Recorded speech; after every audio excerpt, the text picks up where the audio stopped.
Uma pesquisa recente do IBGE ela mostrou que mais de 95% da população se considera heterossexual. Os homossexuais fazem parte de 1% mais ou menos. Onde que você diria que se encontram os trans e travestis? A formulação da questão que deveria ser mais ampla. E aí pode ser que essa pergunta, como ela é muito capciosa nesse sentido, a pessoa desconversa logo e diz assim, não, é heterossexual. Mas eu acho que, e nós, todo mundo na nossa comunidade, acredita que nós temos um percentual bem maior.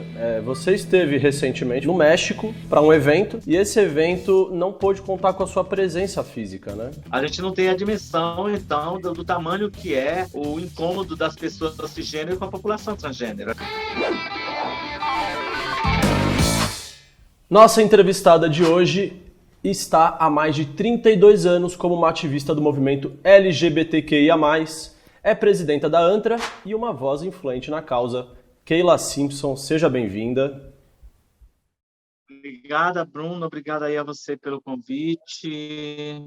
Vamos aí bater um alto papo agora sobre essas coisas que nos acometem aí durante todo o tempo. Aliás, todo o tempo, como eu falei, 32 anos, né? Você, quando olha para esse tempo, todas essas 3 décadas e um pouquinho aí, você imagina o que aconteceu, hein? Muita coisa, né? Tu acredita que eu nunca me pego pensando nesse tempo? Quando eu falo, eu até vou relembrar. Quando eu cheguei, como é que eu participei. Eu acho que a vida está tá tão apressada que a gente não tem tempo nem de pensar no tempo. O tempo vai acontecendo e eu sou uma pessoa que eu prezo muito tempo. Eu digo que eu vou me tornar uma travesti centenária, eu tenho 43 anos ainda para ficar por aqui, mas eu não me permito a nem pensar nesse tempo. Eu acho que as coisas estão tão emergentes, tão urgentes, que o passado ele vai ficando como uma lembrança que é boa de resgatar, que é boa de buscar, mas eu acho que a gente está trabalhando bastante para o futuro também, mas claro que sem relegar o passado, sem descuidar dele também. Que bom, não dá nem tempo de sentir o peso desse tempo então, né?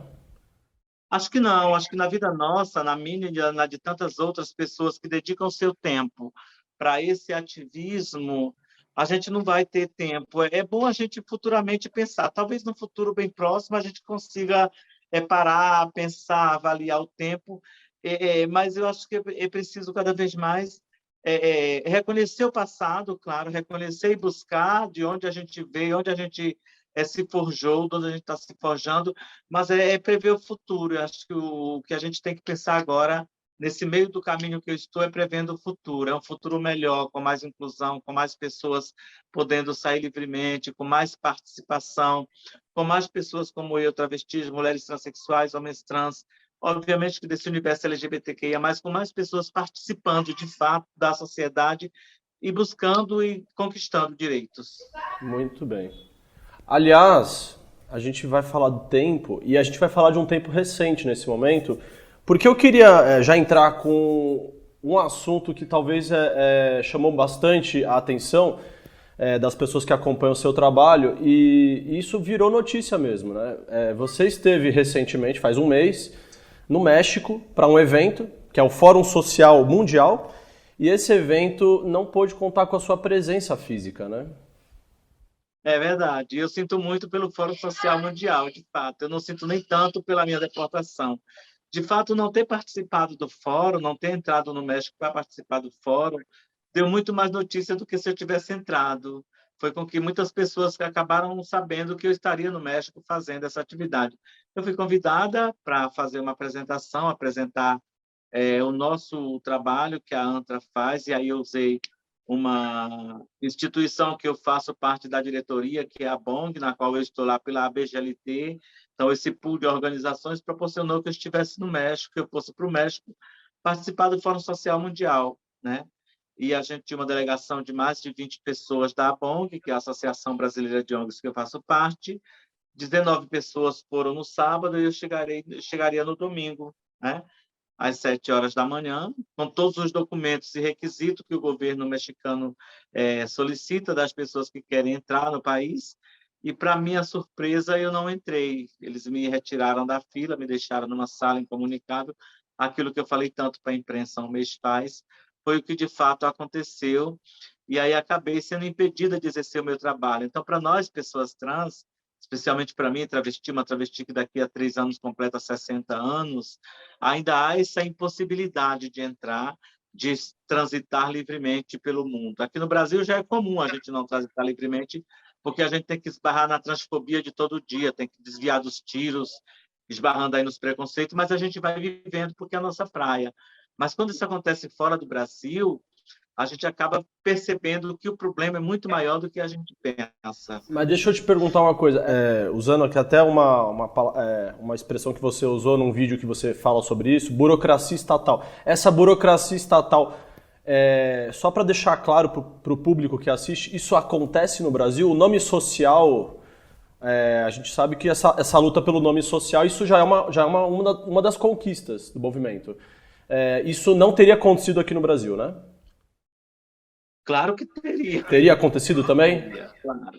A gente não tem a dimensão, então, do tamanho que é o incômodo das pessoas cisgênero com a população transgênero. A gente não tem essa dimensão, mas ela acontece todos os dias. A gente batalha pela questão do nome social desde que o movimento se institui em 92 no Rio de Janeiro. Só em 2018 a gente consegue uma decisão superior, ainda não um projeto de lei, mas uma decisão judicial para que a gente possa retificar o nome gênero e, a partir daí, a gente seja reconhecida pelo nome que a gente se identifica. Nessa dimensão continental que o Brasil nessa dimensão grande que a gente tem tudo aqui, essa uniformidade dessa ação ela ainda não está dita, ela ainda não está explícita e pronta. É preciso que cada região que tem esses entraves possa dirimir essas questões no âmbito local, porque o nível federal está tudo muito dado. A decisão suprema ela é muito nítida sobre o que a gente realmente quer. Agora, as leis elas passam, isso não é uma lei, é uma decisão judicial e tem força de lei, ela tem uma interpretação. Pode ser que algumas pessoas interpretem de uma forma e outras de outra. E a gente está dialogando com os cartórios, não está mais dialogando no âmbito judicial. Não tem mais essa decisão agora. Então, os cartórios também, com os seus escrivães e notários lá dos cartórios, podem compreender de diversas formas essa decisão e até se recusar a fazer. Até porque as pessoas que estão trabalhando são humanas, e os humanos levam para o seu espaço de trabalho todas as suas contradições de ser humano. E aí pode ser que essas contradições acabem impactando, de fato, a garantia desse direito para as pessoas que pretendem retificar nome. Então, essa burocracia estatal ela é contínua. Há um grande componente aí que também afeta as pessoas de fazer a retificação, que é a questão do pagamento das certidões. A gente trabalha bastante para uma gratuidade geral, mas ainda não é uma coisa dada, a gente ainda tem que depender de bastante recurso para pagar, e muita gente pode achar, mas é um recurso tão ínfimo. Não é, para a população trans, para a população de travestis, que estão na rua se prostituindo, qualquer centavo é milhão. Então, é preciso a gente observar muito bem esse lado. Muito bem. Uma pesquisa recente do IBGE, com certeza você deve ter acompanhado, ela saiu já faz alguns dias. Ela mostrou que mais de 95% da população se considera heterossexual. Os homossexuais fazem parte de 1%, 1% mais ou menos, um pouquinho mais de 1%. E aí a gente tem um dado curioso que são essa fatia dessa porcentagem que ocupa quase 2,5%, que diz que preferia não responder. E aí eu me pergunto, onde que você diria que se encontram os trans e travestis nesses entrevistados todos? Eles preferiram não responder? É porque, na verdade, a pergunta não foi se a pessoa... Não foi pela questão da identidade de gênero. Ela foi buscar na orientação sexual. Ela já é equivocada na pergunta, né? Já é equivocado na pergunta. E a orientação sexual não tem nada a ver com identidade de gênero. Ratifico que é importante a pesquisa, tá? Não estou aqui desqualificando o Não, dado. lógico. Uhum. Eu estou apenas dizendo que era a formulação da questão que deveria ser mais ampla. Porque para atingir a população de travestis, mulheres transexuais, homens trans, transmasculinos, pessoas não binárias, intersexuais, assexuais e etc., era preciso que tivesse um amplo desse leque de questões para que as pessoas pudessem responder. Então, fica muito superficial. Você é gay ou lésbica? Não é nem isso. Você é homossexual ou não? O que é homossexual? Homossexual são pessoas que têm relacionamentos com outras pessoas afetiva e sexualmente. Então, somos sexuais. bissexuais são pessoas que se relacionam afetivo e sexualmente com os dois gêneros, e heterossexual, o contrário. Então, é uma pergunta muito engessada. Muito. E nesse engessamento da pergunta, primeiro, muita gente se considera, não quis responder por diversas razões, a gente avalia. Outras responderam diferente, porque, dado o contexto, você não vai responder para uma pessoa estranha a sua condição tão íntima, vamos pensar por esse viés, mesmo essa pesquisa sendo da saúde, né? E, por outro lado, a pergunta não atingia a população que mais demanda e que não tinha como se ocultar, que era a população trans. Porque você não vai perguntar para uma pessoa trans ou para uma travesti como eu, se eu sou gay, porque eu vou dizer ali imediatamente que não. Eu sou trans, eu sou travesti. A minha identidade é travesti, só para deixar bem nítido aqui. Então, eu não posso me ocultar dentro dessa minha identidade. Mas a gente precisa perceber e compreender que, dada essa dimensão, hoje, dessa retificação de nome, que a gente acabou falando há pouco, que está muito comum, pode ser que, mesmo nas próximas perguntas, quando a gente conseguir que o IBGE faça, de fato, esse censo, vai fazer essa amostragem, pessoas como eu e como outras que têm o nome retificado, talvez não queira mais se identificar como pessoa trans. E é um direito dela também não querer, né? Então, qual é esse dado real? E acaba não aparecendo nessa estatística também, né? E não vai aparecer nas estatísticas. Além de tudo, a gente não vai ter a possibilidade de trabalhar mais amplamente sobre o número real. Mas ratifico que o número que aparecer em pesquisas oficiais para nós é importante, a gente vai partir disso. As manchetes de jornais podiam ser outra coisa.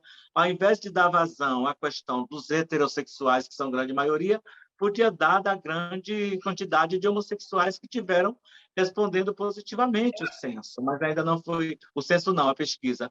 Mas vamos ver que a gente trabalhe para que o IBGE possa, então, colocar no seu censo oficial essas questões. A gente está batalhando muito para isso acontecer. Talvez muitos que responderam que são heterossexuais são homossexuais que ainda não se... né? Não se assumiram. Isso, exatamente. Né? E aí a gente nunca vai saber, né? E que também não vão responder para um cara que não conhece sobre a sua condição mais íntima, né? Só alguém muito militante, que tem exatamente essa veia da militância dentro de si, vai lá e diz que é, e principalmente se essa resposta tiver outras pessoas por perto, né? Porque está na casa, aí tem alguém, tem outros familiares lá, você está conversando com o recenseador, tem alguém no quarto, tem alguém na sala. Você não vai entrar nessa intimidade sua tão direta se você não tem essa segurança no ambiente que você está respondendo à pesquisa.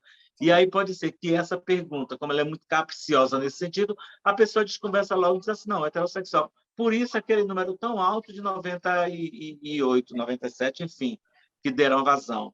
Mas eu acho que, e nós, todo mundo na nossa comunidade, acredita que nós temos um percentual bem maior, né? É preciso que sejam continuadas as pesquisas, especialmente nesse campo, para a gente ter dados mais fidedignos e aí trabalhar para esse conjunto da população. 3 milhões de pessoas vão na parada de São Paulo, né? Para se ter uma ideia. Né? E se a gente for imaginar que todas aquelas pessoas são desse universo LGBTQIA+, e a parada de São Paulo é bem frequentada mesmo de população desse universo diverso, né? Eu já participei diversas vezes, eu posso ver que quase a totalidade das pessoas que estão na parada ali são LGBTQIA+, são dentro desse universo. Então, é um prognóstico também bastante expressivo comparar esses números da parada de São Paulo com esse número expressivo de pessoas, com esses dados que agora o IBGE tem em mãos. São discrepantes, né? É verdade, é verdade. Estará esse ano na parada?